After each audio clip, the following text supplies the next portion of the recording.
Bienvenue mesdames, messieurs à cette revue de presse du lundi 10 mars 2025. Sud Kivu, la coalition RDF 123 AFC perpètre de nouveaux crimes à l'hôpital de Walungu, annonce info27.cd. L'armée rwandaise alliée aux forces du 123 AFC continue de commettre des atrocités dans l'est de la RDC. Dans la soirée du dimanche 9 mars 2025, cette coalition a ouvert le feu sur des malades à l'hôpital de Walungu dans la ville éponyme de la province du Sud Kivu, laissant derrière elle un sillage de violence et d'indifférence. Selon opinion.cd, des terroristes membres de la coalition RDF 123 AFC, visiblement éméchés dans un hôtel de la région, ont brutalement tiré sur des patients et leurs gardiens, ainsi que sur des passants présents aux abords de l'établissement. Le bilan de cette attaque n'est pas encore établi, mais des sources locales évoquent plusieurs morts et de nombreux blessés.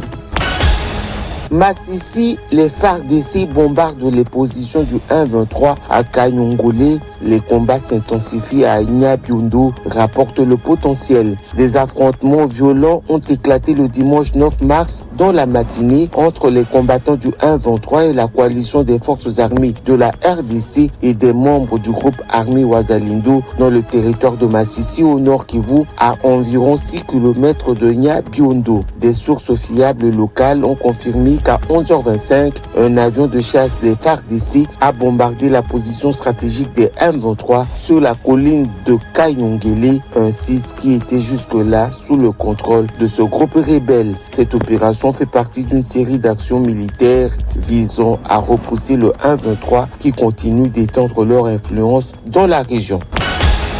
Occupation de la ville de Goma, les femmes entrepreneurs en difficulté, constate la référence plus. De nombreuses femmes entrepreneurs du secteur agroalimentaire peinent à relancer leurs activités après l'occupation de la ville par la coalition rebelle 1-23 AFC soutenue par le Rwanda. Certaines d'entre elles ont exprimé leurs difficultés à Radio Okapi le 8 mars.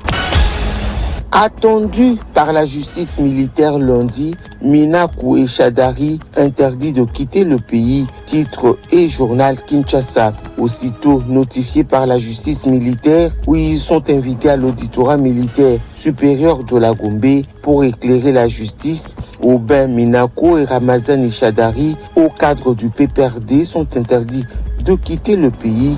C'est le ministre d'État chargé de la justice et garde des Sceaux, Constant Moutamba, qui a donné cet ordre dans un communiqué où il affirme que les deux proches de l'ex-chef de l'État Joseph Kabila sont soupçonnés de complicité avec les rebelles du 1-23 AFC.